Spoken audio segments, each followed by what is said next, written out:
Hey guys, Veebat here with another V-Plays, and this is not necessarily going to be the type of gameplay a lot of people like to see, but some people have asked me, how do you do ground attack? I will tell you I'm probably going to do some unorthodox things, but the basic principles are go to the zone that needs ground targets killed. I mean, you can capture most zones through ground damage. Airfields take a little bit more time. So with this setup, I am going straight for the mine that is closest to me. I'm even going to F to it because I'm going to want some help. The quicker we get that, the better. I am slow. This is going to be the IL-20 at tier 8. Yes, it is specialized. I oftentimes call it the Doom Bus because look at that flat front nose. One of those snub-nosed buses you see driving for schools and stuff. And then we've got 2 monster bombs and 12 rockets, and then 2 57mm cannons that have some pretty decent range. So we're going to use these to try and take out some of the defensive fire that we got over here, and then take out some of the light structures as well. Additionally, these can take out armored structures pretty well as well. So we're going to take out these so they're not affecting our overall damage of our rockets and stuff. There we go. Nose up, nose up. A little bit overkill with the bombs there, but you know what? I'm okay with that.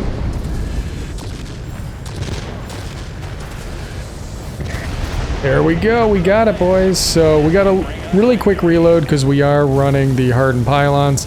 I'm immediately going to go and try and capture their site now. Now, you'll note we got everything inside of these fence lines. So I'm going to kind of take my dot and outline. See that big square right there? That was the large special structure, right? And then this is going to be like your medium armored structure as well inside that fence, that block. We got to kill everything in there in order to get any capture points, okay? So if this is a white zone that you're going after, right? That means anybody can capture it. If I destroyed all those smokestacks and all those big buildings and just left one of those little pillars over there still up, one of the little like smokestacks, the enemy can just come in and destroy that one structure and they'll get all the points. NC 1070. I'm a little bit wary of this guy. He can definitely hurt me if he gets his big guns on me. He's really good at doing that, but I also have these big 57s. They're not meant to really do that too often. They're not really... This plane isn't really good at, like, dogfighting other ground attackers. But the tail gunner is pretty good. So, we can do that. Hi there. He's got a 57 in the nose. Same gun I got, actually. Nice. Again, we're spec'd out on this thing. This is a pretty solid plane. I really like the IL-20, despite it looking hideous. It just, having that 57 felt good. That is a human, I believe. It might not be. That thing's got a friggin' Vulcan on it. I don't want to mess with that. Alright, let's throw some rounds at these light structures. I do have gas-operated action on here because I wanted the guns to reload quickly. Look at that. 57 knocking out armored targets. And then they'll cool off real fast too, because we rolled for cooldown. So man, this is a good setup for this. I like this. There it is. Did we get it? Yeah, nice. We're gonna reload the rockets. We hit V to get the reload going, by the way, if you're unaware. We're gonna hop in that tail gunner again. Tail gunner can only fire really in an upward arc, so we'll have to be careful of that. But we also want to keep him centered in the reticle because it's going to maximize crit damage. But we're also going to move around, kind of pitch up a little bit, try and make his targeting a little bit harder. He's launching rockets too. Oh, we got him with one of the 57s. Nice. Normally that isn't the case, guys, but if you get the chance, you should always try the shot. Just don't get tricked into lifting your nose up. As soon as you start lifting your nose up, you're in trouble. That's a good thing to do if you are in a multi-role and you're coming after a ground attacker. Make them tilt their nose up. They'll drop airspeed so quick and they'll become very ineffective. We're going to head over to that other garrison. We're also low, so we make it really difficult for people to dive on us. So if somebody wants to be like that aircraft that wants to dive on enemies... What are you doing? Is that... Did he just come back? Is this the guy? Yeah, it is.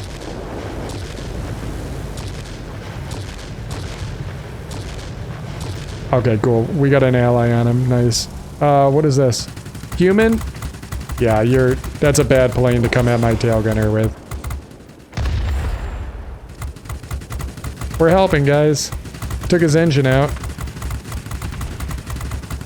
Keep him in the center of the reticle. Got him, man. That is nice. If you're not aware, the XF-85 is a very small, very quick Tier 9 premium that, you know, almost nobody has access to. Killing these triangles, these ones are the ones that can shoot at me, so I just taken that fire off the battlefield. And because these guns have such massive range, they get very little time to engage me. So I'm also helping my bomber out because it only takes one shot to take out those structures over there. There, we killed all that. You see, we got a bunch of capture points for it. These are all going to be... See, they're circles and not squares. I mentioned kind of armored targets before, and I probably should have emphasized this. That the round circles... the circles are round V. But the... There we go. Make sure I say GG to the whole team. The circles are going to be light targets. They can be killed with machine guns. They take damage pretty readily. But the square icons inside of those structures we're trying to destroy, those are armored targets. Now, the 57s are so powerful that they don't really give a crap about them being armored. They can still rip through them pretty well. But usually, if you're flying any other ground attacker, you take out as much of the light targets as you can, still throw some rounds into the armored targets if there's nothing else to shoot at, but then use your bombs or rockets to be able to finish those sections off. Economy of force is going to be really important. Like I said, you don't want to leave a structure behind on a white site, because if it's a white site, a neutral site, the enemy can come in and kind of snake your capture points from you, like steal them. So you want to make sure you're using the right amount of munitions to ensure that you're getting the kill, but you also don't want to overdo it because you're probably going to need those at other sections of the site. It means a little bit less for the Russian ground attackers because they usually have bombs and rocket, well, they always have bombs and rocket combination going for them. But if you're flying like the German ground attackers, like, where is it? It's all the way over here. The 329.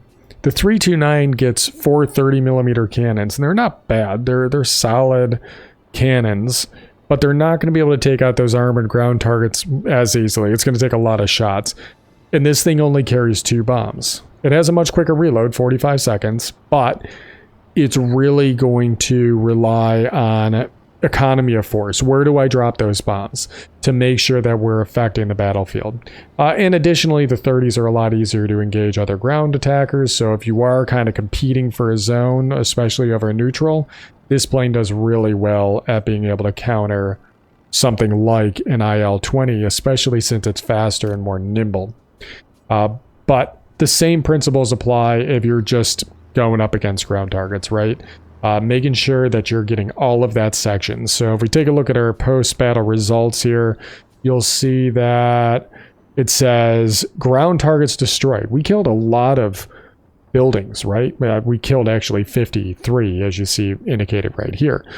But it was 8 of those sections. Like I said, we got that big part of the mine that counted as a special ground target. It's nearly half the zone for the mines.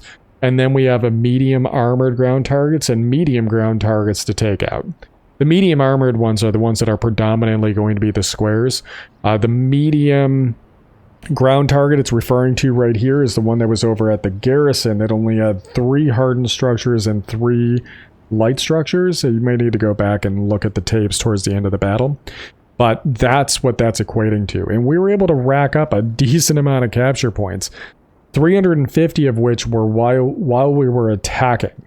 Now, this other 120 from defending is when we killed the NC-1070 and we killed, was it the I-260 over that garrison early on? I'm really surprised we made that hit and we actually got 4 kills this match, one of which was with the forward firing guns against that F-94D. That's crazy, but don't expect that with this aircraft. We just got really lucky. Those 57s are monsters. As you can see, they're doing cumulative damage of 1,082. and we can hit out to 3,900 feet. But this is a unique setup. Most of the Russian ground attackers, after this, you're going to get to like the IL-40s. They trade their big guns for like 23s, which are high volume of fire. They'll rip up the light ground structures really easy, but they also carry rockets and bombs as well to kind of augment. No, their tail gunner can actually fire downward a little bit. Speaking of tail gunner, the NR-23 does 192 damage per second, and that's much more effective than you think it is, because unlike your normal guns where you actually have to aim, these are pretty much always going to be hitting, right? Like they're wherever you're pointing and you're clicking, the guy kind of fires on his own and makes contact with the enemy, and he can hit out to nearly 3,000 feet, so you can get some really good damage on an enemy fairly easily. Currently we're running quick reflexes and defensive fire, but we probably would benefit from putting on precision gunner.